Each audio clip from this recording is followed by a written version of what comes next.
I remember the day that changed my life.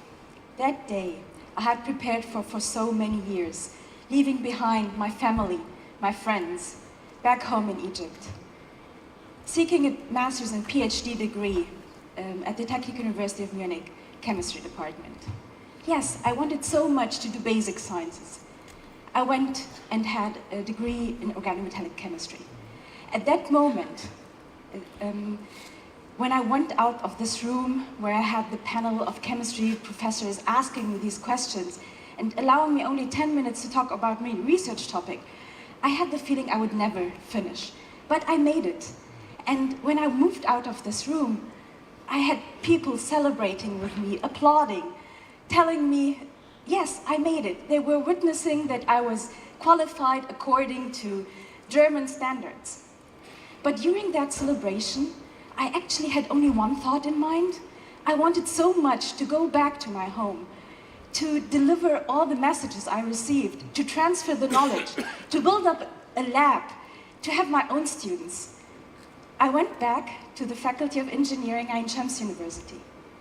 But the only message I received there was, oh, you did organometallics? Basic sciences? We are not really sure what this is good for.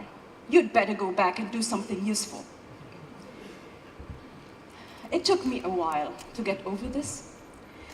5 months later, I was back to the same chemistry department at the Technical University of Munich, but for this time for a postdoc position in construction chemistry, cementing and additives.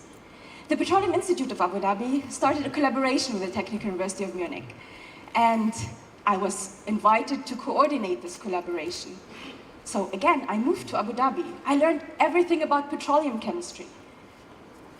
Yes, I did lots of different things, working on different topics with different tools and applications, like mitigating asphaltenes and scale deposits that would plug pipelines and prevent petroleum production. I would even work on corrosion aspects, on radioactivity in the oil field, so many different things. My research publication list became really colorful, really diverse. But then one day, I went back home, I prepared for dinner. I was having this delicious lamb casserole, wrapping it up into, aluminum foil, putting it in the oven. And I was like, is this really safe what I'm doing right now? I know that aluminum might oxidize, especially at higher temperatures, but was this really safe? Am I consuming this aluminum that it's leached into the food? Lots of questions, and I really became curious. I needed answers. So beside my usual business as a organometallic construction petroleum chemist, I started to dig further into food chemistry, just for fun. Yes, this is what I did. I started to take all these aluminum sheets and put them under this sophisticated environmental scanning electron microscope, looking at the patterns, what is happening with different food combinations, different temperatures, different like pH, like higher alkalinity, higher acidity. What would actually happen?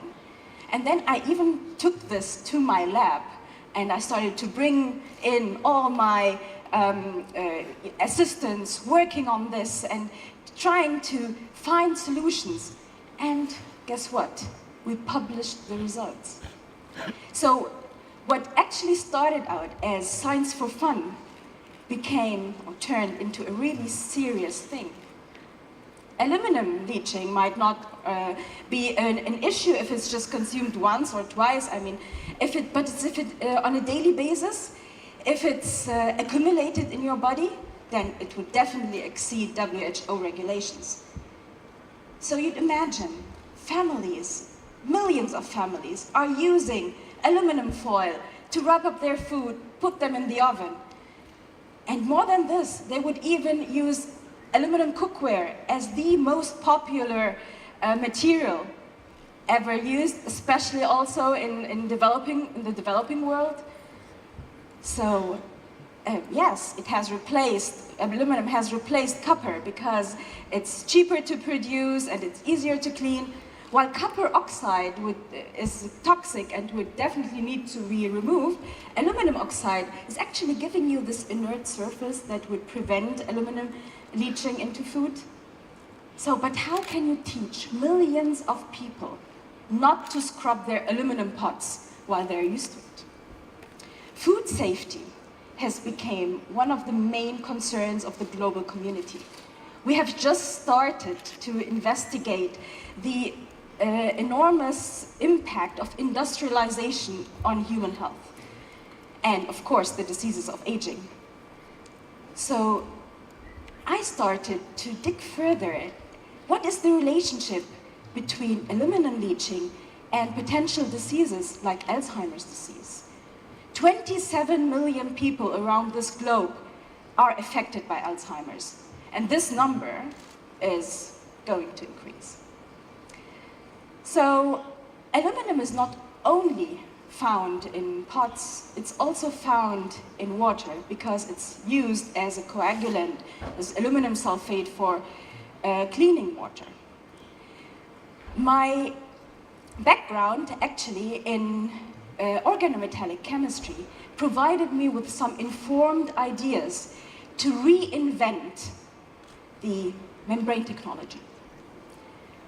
So actually now, I am very positive that Egypt is going to provide a new product into the market which is competitive to current schemes of water purification.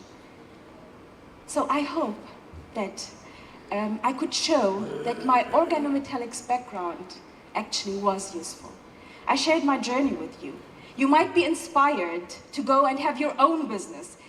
Do whatever you can to prevent this aluminum from further spreading. You can even think of a company that would produce antiperspirants, for example, that are aluminum-free, or cosmetics that are free of aluminum. You might even think of a material that can replace aluminum cookware, or even start a campaign that raises awareness of the society towards aluminum hazards and the potential risks associated to it. These are just some ideas of mine, and I really hope you would take them and go do something useful. Thank you.